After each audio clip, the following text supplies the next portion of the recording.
नमस्कार, मी पौर्णिमा the Samant foods and ब्लॉगमध्ये तुमच्या सर्वांचं खूप स्वागत आहे. तुम्हालाही नेहमीची कांदा भजी, बटाटा भजी खाऊन कंटाळा आलाय का? तर अशा प्रकारची मस्त अशी कुरकुरीत खमंग मुगाची भजी नक्की ट्राय करा. यामध्ये आपण कुठल्याही प्रकारचा सोडा न घालता ही भजी कशी करायची ते बघणार आहोत व त्याचसोबत यासोबत खाण्यासाठी मस्त अशा 2 प्रकारच्या चटण्या देखील बघणार आहोत. पहिली म्हणजे मस्त अशी पुदिन्याची चटणी व दुसरी म्हणजे झणझणीत अशी लसणाची चटणी. अगदी जसं गाड्यावरती मिळतं त्याचप्रमाणे आपण घरी कसं करायचं ते बघणार आहोत. त्यामुळे व्हिडिओ कुठेही स्किप न करता शेवटपर्यंत नक्की बघा आणि चॅनलवर जर नवीन असाल तर चॅनलला नक्की सबस्क्राईब करा. पटकन आपण रेसिपीला सुरुवात करूया. सर्वप्रथम आपण इथे 2 प्रकारच्या चटण्या ज्या आहेत त्या करून घेणार आहोत, म्हणजे गरमागरम भजीसोबत लगेच सर्व करता येतील. तर इथे पुदिना चटणी करून घेणार आहोत पहिल्यांदा. तर इथे पुदिना घेतला आहे 1 कप, अर्धा कप कोथिंबीर घेतलेली आहे. त्यानंतर 2 ते 3 इथे आईस क्यूब लागणार आहेत. 2 टेबलस्पून इथे बारीक शेव घेतलेली आहे. चवीप्रमाणे मीठ घ्यायचं आहे. त्यानंतर 1 हिरवी मिरची घेतली आहे, तुमच्या आवडीप्रमाणे तुम्ही कमी जास्त करू शकता. 2 ते 3 लसणीच्या पाकळ्या घ्यायच्या आहेत. अर्धा इंच आलं बारीक असं चॉप करून घेतलेलं आहे. अर्धा लिंबू घेतलेला आहे. 1/4 चमचा साखर घेतलेली आहे. 1/4 चमचा काळं मीठ लागणार आहे. 1/4 चमचा इथे चाट मसाला घेतला आणि 1/4 चमचा जिरा पावडर घेतलेली आहे. तर सर्वप्रथम आपण चटणी जी आहे ती मिक्सरमधून बारीक करून घेणार आहोत. तर इथे पुदिना, कोथिंबीर घेतलेली आहे. त्यानंतर बाकी सर्व गोष्टी यामध्ये घालून घेऊयात.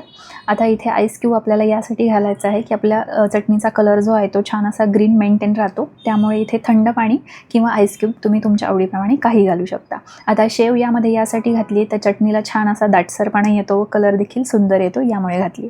तुमच्याकडे जर शेव अवेलेबल नसेल तर तुम्ही यामध्ये डाळवं घातलं तरी पण चालेल. 1 टेबलस्पून एवढं घातलं तरी छान अशी चटणी दाटसर व टेस्ट देखील छान लागते. हे बघा, अशा प्रकारे छान अशी चटणी तयार झालेली आहे.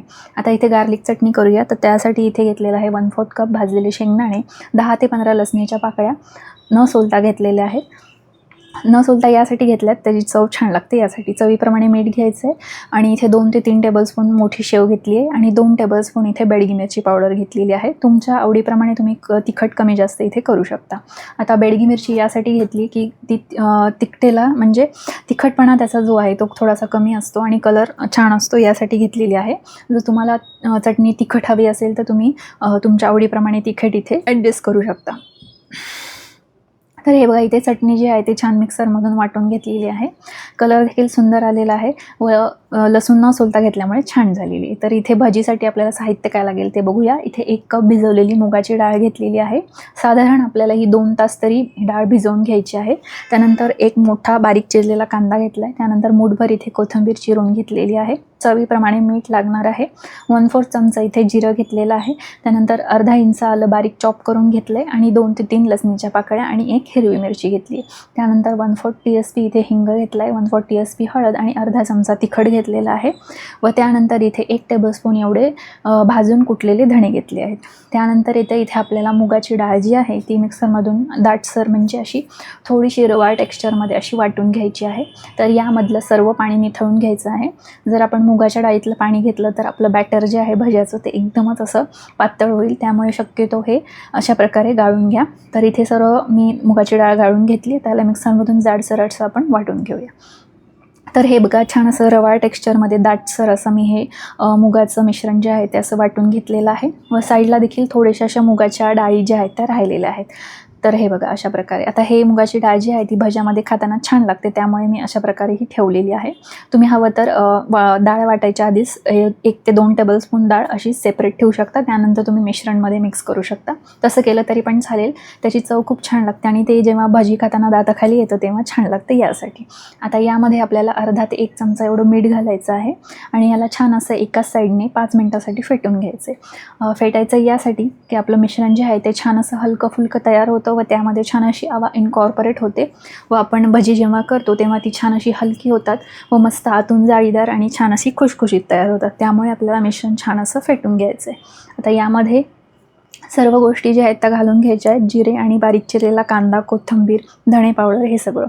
आता आपण यामध्ये कांदा यासाठी घालत आहोत की मूगभजी जी आहे ती थोडीशी खाताना घशामध्ये दाटल्यासारखी होतात. तर कांदा घातल्यामुळे त्याचं प्रमाण थोडंसं कमी होतं, त्यामुळे इथे कांदा घातलेला आहे. म्हणजे ऑप्शनल आहे, तुम्हाला नको असेल तर नाही घातलं तरी पण चालेल. तर हे बघा, इथे छान असं मिश्रण व्यवस्थित परत मिक्स करून घेतलं सर्व साहित्य घालून. आता यामध्ये आपण सोडा घालत नाही आहोत, त्यामुळे आपल्याला इथे 2 टेबलस्पून एवढं कडकडीत तेलाचं मोहन जे आहे ते घालायचं आहे. जेणेकरून आपली भजी जी आहेत ती छान अशी खुशखुशीत तयार होतात. तर हे बघा, तेल देखील छान असं पिठामध्ये मिक्स केलं. अशा प्रकारे आपलं बॅटर तयार झालं आहे. भजी करून घेऊया. तर इथे एका कढईमध्ये छान असं कडकडीत तेल गरम करून घेतलं आहे. आता ह्याचा फ्लेम जो आहे तो आपल्याला मीडियम ठेवायचा आहे. मीडियम टू हाय फ्लेमवरती आपल्याला ही जी भजी आहे ती छान अशी खुशखुशीत गोल्डन कलर येईपर्यंत तळून घ्यायची आहे. तर आता मुगाची भजी जी आहे ती साधारण आकारामध्ये थोडीशी छोटीच असतात. एकदम मोठी करू नका, नाहीतर ती आतून कच्ची राहतील आणि वरूनच तळल्या जातील. अशा प्रकारे मीडियम साईजमध्ये छोटी छोटी अशी भजी तयार करून घ्यायची आहे. आता ही भजी जी आहे ती साधारण अर्धा ते 1 मिनिट तेलामध्ये सेट होऊ द्यायची. त्यानंतरच ह्याला झारा लावायचा. तर आता इथे भजी जी आहे ती छान अशी 5 मिनटं तळून घेतलेली आहेत. मस्त असं गोल्डन कलर आलेला आहे. मीडियम फ्लेमवरतीच ही भजी छान तळून घ्यायची. आता यातलं सर्व तेल जे आहे ते निथळून घ्यायचं. ही भजी अजिबात तेलकट होत नाहीत. दिलेल्या टिप्स व प्रमाण फॉलो केलं तर मस्त असं तुम्ही देखील मस्त कमी तेलकट एकदम खुसखुशीत आणि छान अशी जाळीदार भजी तुम्ही करू शकता. तर हे बघा, अशा प्रकारे सर्व तेल निथळून घ्यायचं. एखाद्या टिश्यू पेपरवरती किंवा जाळीवरती घालू शकता. आणि इथे आपले मस्त असे कुरकुरीत खमंग मुगाची भजी जी आहे ती तयार झाली आहे.